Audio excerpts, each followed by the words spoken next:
हल्द्वानी शहर के सबसे चर्चित कुसुमखेड़ा इलाके में स्थित राधिका ज्वेलर्स में हुई सनसनीखेज चोरी की वारदात का पुलिस ने खुलासा कर दिया है।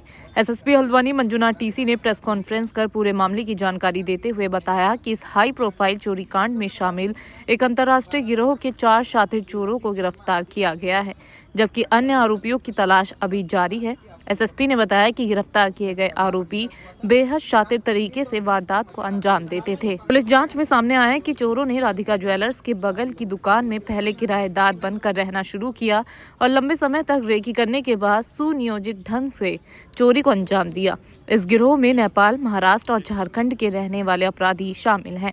गिरोह का मुख्य सरगना झारखंड निवासी मकसूद और महाराष्ट्र निवासी तनवीर बताया जा रहा है, जो पहले भी कई राज्यों में इस तरह की वारदातों को अंजाम दे चुके हैं। पुलिस ने आरोपियों के कब्जे से चोरी किए गए करीब 54 ग्राम सोने के आभूषण और 7.25 किलोग्राम चांदी के जेवरात बरामद किए हैं, जिनकी अनुमानित कीमत लगभग 22 लाख रुपए बताई जा रही है। इसके अलावा चोरी में इस्तेमाल की गई बुलेरो वाहन को भी पुलिस ने जब्त कर लिया है।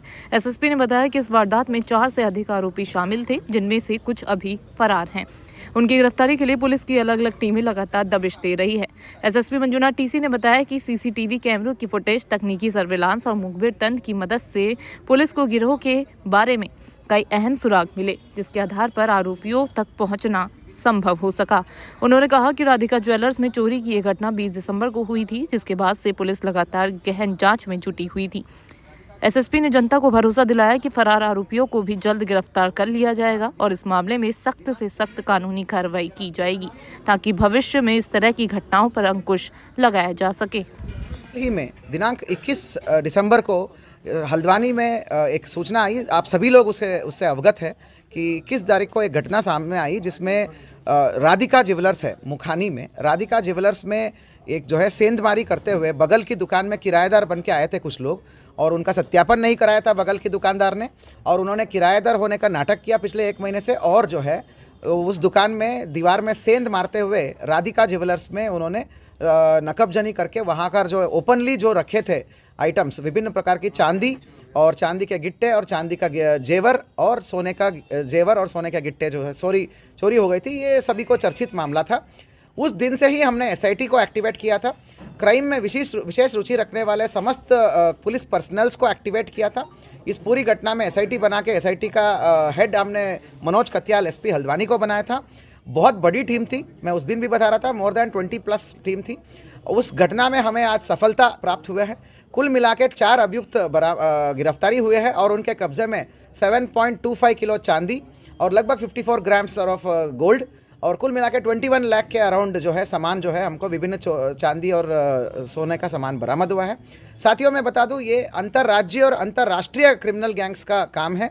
नेपाल के जनक जोशी इसका मेन अभियुक्त है, अभी फरार चल रहा है, पर नेपाल मूल के ही लोगों को जो है कुछ लोगों को अरेस्ट किया गया है। अनदर मेजर प्रोफेशनल है यहाँ पर मकसूद जो है झारखंड का प्रोफेशनल क्रिमिनल है। वो इसी प्रकार के क्राइम्स का एक्सपर्ट है।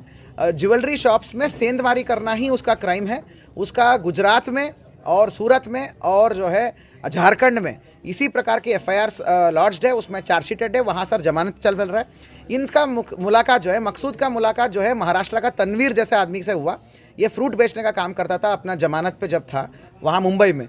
तनवीर के ऊपर 12 से 15 लाख रुपए का लोन था, तो वो भी परेशान था, वो लॉन्ड्री का काम करता था। उसको इन्होंने झांसे में लिया और ये पूरा गैंग एक्टिवेट हुआ। तो इनको एक कॉमन आदमी मिला, जनक जोशी जो है पिथौरागढ़ का रहने वाला बताता है, पर है वो नेपाल मूल का, नेपाल के ही अंदर फैमिली है, पर बॉर्डर में रहता है पिथौरागढ़ और नेपाल का। उत्तराखंड की पूरी नॉलेज है, अलग अलग जगहों पे विभिन्न छोटे मोटे काम उसने कर रखा है, मजदूर का ठेकेदार बनने का, डैम प्रोजेक्ट्स पे भी काम कर रखे हैं। इनका जनक जोशी का भी कांटेक्ट हो गया। जनक जोशी भी एक बार जो है इनका मकसूद के कांटेक्ट में आया, तो इनकी प्लान तभी से हैच हो गई। तो जनक जोशी को इन्होंने लीडर बनाया यहाँ पे रेकी करने का और पूरा लीड लेने का, यहाँ पर एंकर करने का। बेसिकली जनक जोशी ने जैसे ही इसको बताया कि देखो यहाँ राधिका ज्वेलर्स है, उसके बगल में दुकान खाली है, तो जनक जोशी को इन्होंने एक्टिवेट करके उसको किराए पे चढ़ाने को बोला, किराए पर लेने को बोला। अब जनक जोशी किराएदार बनने का नाटक करता रहा और जैसे जैसे ये बोलते रहते हैं वैसे वैसे वो प्रिपरेशन करते रहे। 19 और 20 की रात्रि को झारखंड के क्रिमिनल गैंग्स के लोग हैं और नेपाल के क्रिमिनल्स जो है आते हैं वहाँ पे लखीमपुर खीरी बॉर्डर से, और आके सब लोग हल्द्वानी में मिलते हैं और एक दिन पहले नैनीताल घूमते हैं और 19 और 20 रात्रि को ये घटना का अंजाम देते हैं। ये सारी घटना कौन कौन कहाँ से आए वारदात करने, कहाँ कहाँ रुके और उसके बाद वारदात में कैसे कैसे तरीके से आए और वापस किस किस तरीके से अलग अलग होके गए, ये सारी घटना सीसीटीवी में कैद है। कुल मिला के हमारी प्रोफेशनल पुलिसिंग को आज बहुत अच्छी उपलब्धि मिली है। टीम को 2500 रुपये का कैश रिवॉर्ड मेरे तरफ से, डीजीपी साहब को और आईजी महोदय को भी हम कैश रिवॉर्ड के लिए, उत्साहवर्धन के लिए हम लिख के भेजेंगे। और जो है ये केवल फर्स्ट फेज़ ऑफ रिकवरी है। इस घटना में 8 से 9 लोग शामिल थे एक्टिव घटना में, जो दुकान के अंदर घुस के सेंध मारने में। उसके अलावा जो गाड़ी लाना और फील्डिंग बिठाना और बाहर जो है संसाधनों को उपलब्ध कराना और लेके जाने में ये जो मदद किया है वो गैंग का पार्ट्स, वो भी और लोग हैं। सबकी तस्दीक हो चुका है। सेकेंड फेज़ में और जो है हम कार्रवाई करेंगे। नेपाल पुलिस, झारखंड पुलिस और महाराष्ट्र पुलिस के लगातार हम टच में हैं और सेकेंड फेज़ में और थर्ड फेज़ में फर्दर कार्रवाइयाँ होती रहेगी। टीम को धन्यवाद और शुभकामनाएं। Thank you.